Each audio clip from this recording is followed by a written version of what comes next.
Assalamualaikum warahmatullahi wabarakatuh. Saya Rajab Abdul Jabar dari jurusan Ilmu Al-Qur'an dan Tafsir semester 4 kelas A. Di sini saya akan melanjutkan tugas mata kuliah Tarikh Al-Qur'an, yaitu tugas review buku The Story of the Quranic Text. Langsung saja saya akan melanjutkan dari bab 18 sampai ke bab 19. Diawali dengan bab 18, yaitu Orientalis dan Al-Quran. Yang pertama, kritikan orientalis terhadap kompilasi Al-Quran. Tampaknya terdapat beberapa pintu gerbang yang digunakan sebagai alat penyerang terhadap teks Al-Quran. Salah satunya adalah menghujat tentang penulisan serta kompilasinya. Dengan semangat ini, pihak orientalis mempertanyakan mengapa Al-Quran sudah ditulis sejak zaman Nabi Muhammad SAW. Umar merasa khawatir dengan kematian para hufaz pada peperangan Yamamah, memberitahu Abu Bakar akan kemungkinan lenyapnya kitab suci ini lantaran kematian mereka. Lebih jauh lagi, mengapa bahan-bahan yang telah ditulis tidak disimpan di bawah pemeliharaan Nabi Muhammad SAW itu sendiri? Jika demikian halnya, mengapa pula Zaid bin Sabit tidak dapat memanfaatkan dalam menyiapkan suhuf itu? Meskipun berita itu diriwayatkan oleh Al-Bukhari dan dianggap sah oleh semua kaum muslimin, penjelasan itu tetap dianggap oleh kalangan orientalis bahwa apa yang didiktekan sejak awal dan penulisannya dianggap palsu. Mungkin karena kedatangan ilmu tahajul atau bodoh atau pengingkaran terhadap kebijakan pendidikan kaum muslimin merupakan permasalahan sentral yang melingkari pendirian mereka. Katakanlah terdapat satu naskah Al-Quran milik Nabi Muhammad SAW. Mengapa beliau lalai menyerahkannya kepada para sahabat untuk disimak dan dimanfaatkan? Besar kemungkinan di luar perhatian tiap nasih mansuh munculnya wahyu baru ataupun perpindahan urutan ayat-ayat yang tidak akan tercermin dalam naskah di kemudian hari. Dalam masalah ini, beliau akan membuat informasi keliru dan melakukan sesuatu yang merugikan umatnya. Kerugian yang ada dirasa lebih besar dari manfaatnya. Jika naskah itu terdapat, mengapa Zaid bin Sabit tidak memakainya sebagai narasumber di zaman pemerintahan Abu Bakar? Sebelumnya telah saya kemukakan bahwa guna mendapat legitimasi sebuah dokumen, seorang murid mesti bertindak sebagai saksi mata dan menerima secara langsung dari guru pribadinya. Jika unsur kesaksian tidak pernah terwujud adanya, buku seorang ilmuwan yang telah meninggal dunia misalnya akan menyebabkan kehilangan nilai teks itu. Demikianlah apa yang dilakukan oleh Zaid bin Sabit. Dalam mendikte ayat-ayat Al-Quran kepada para sahabat, Nabi Muhammad SAW melembagakan sistem jaringan jalur riwayat yang lebih terpercaya didasarkan pada hubungan antara guru dengan murid. Sebaliknya, karena beliau tidak pernah menyerahkan bahan-bahan tertulis, maka tidak ada unsur kesaksian yang terjadi pada naskah kertas kulit yang dapat digunakan sebagai sumber utama untuk tujuan perbandingan, baik oleh Zaid maupun orang lain. Tapi jika keseluruhan Al-Quran telah direkam melalui tulisan semasa kehidupan Nabi Muhammad SAW dan disimpan baik dalam pengawasan beliau maupun para sahabat, mengapa pula Umar takut kehilangan Al-Quran karena sairnya para hufaz? Hal ini sekali lagi menyangkut tentang hukum persaksian. Dengan jumlah yang ribuan, para hufaz memperoleh ilmu pengetahuan Al-Quran melalui satu-satunya otoritas yang saling beruntun di muka bumi ini, yang akhirnya sampai pada Nabi Muhammad SAW. Setelah beliau wafat, mereka para sahabat menjadi sumber otoritas yang juga saling beruntun. Kematian mereka hampir-hampir telah mengancam terputusnya kesaksian yang berakhir pada Nabi Muhammad, yang mengakibatkan untuk mendapat ilmu yang diberi otoritas kurang memungkinkan.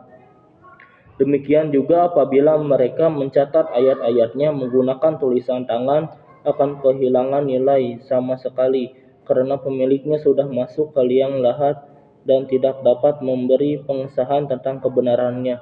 Kendati mungkin terdapat secercah bahan tulisan yang sengaja tak sengaja persis sama dengan Al-Quran, seperti yang dihafal oleh orang lain.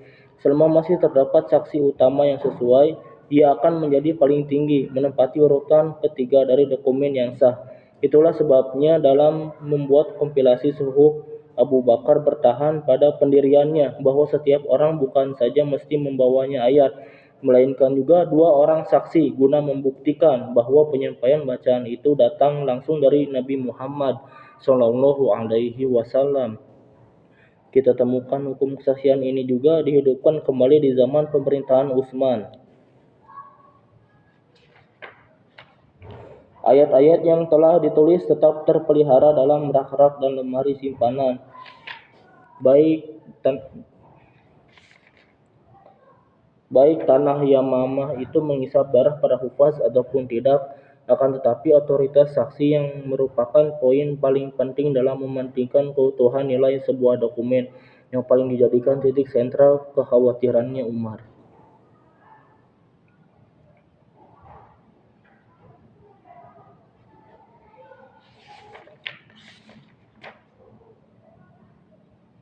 Tuduhan orientalis terhadap penyesuaian hal ini menggiring memasuki pintu gerbang ketiga dalam menyerang terhadap Al-Quran. Perulangan tuduhan yang ditujukan kepada Islam hanya merupakan pemalsuan terhadap agama Yahudi dan Kristen, atau bagian dari sikap curang dalam memanfaatkan literatur kitab suci untuk kepentingan sendiri.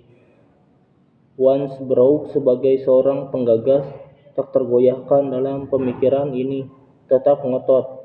Misalnya ia mengatakan doktrin ajaran Islam secara umum, bahkan ketokohan Nabi Muhammad, dibangun di atas prototipe kependetaan agama Yahudi. Di sini kita hendak mengkaji rasa sentimen kedua orang ilmuwan tersebut yang menulis menggunakan alur pemikiran yang senada.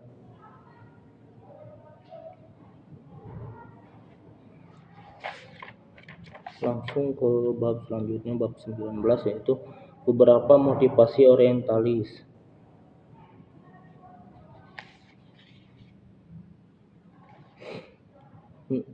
Meskipun semua tendensi yang ada berseberangan dengan tradisi keislaman, para ilmuwan barat tetap berusaha meyakinkan bahwa mereka sedang memberi pelayanan terhadap kaum muslimin dengan menyajikan kajian murni, tidak setengah-setengah dan berlaku jujur.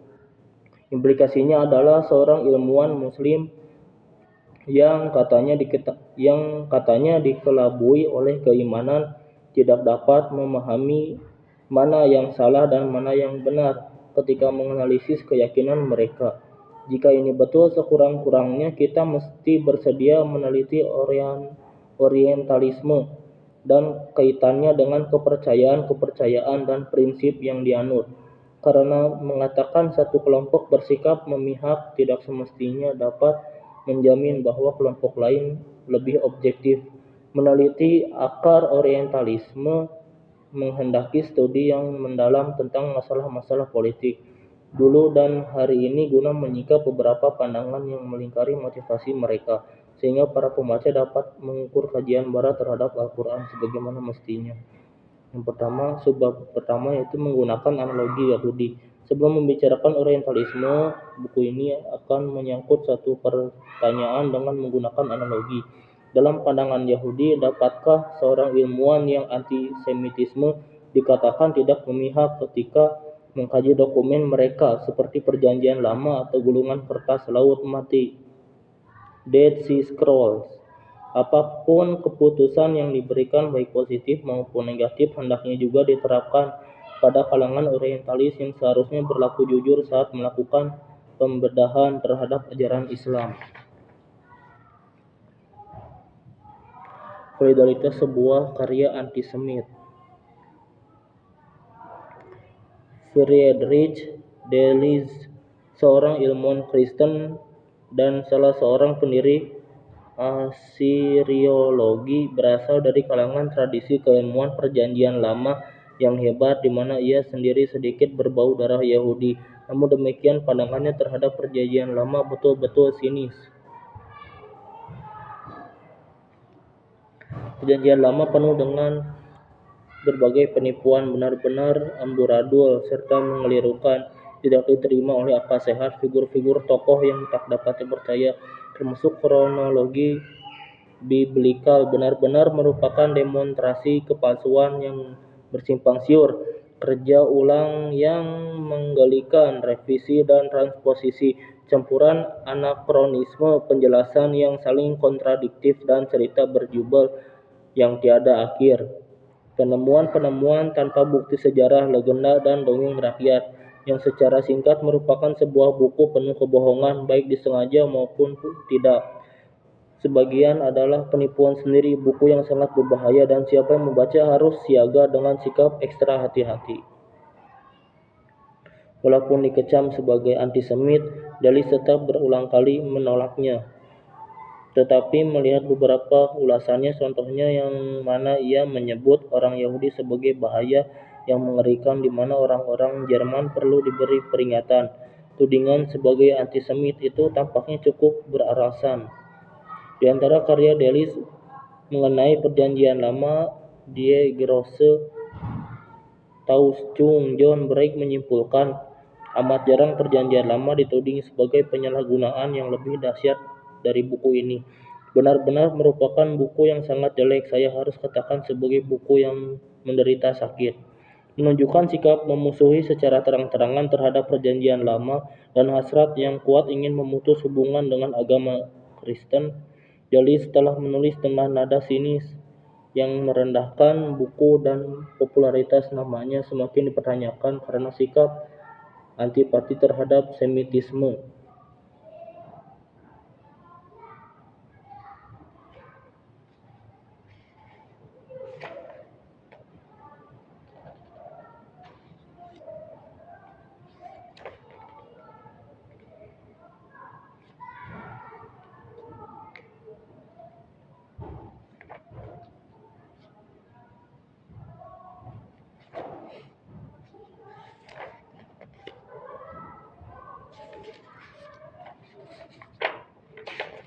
Mungkin itu saja review dari saya hari ini.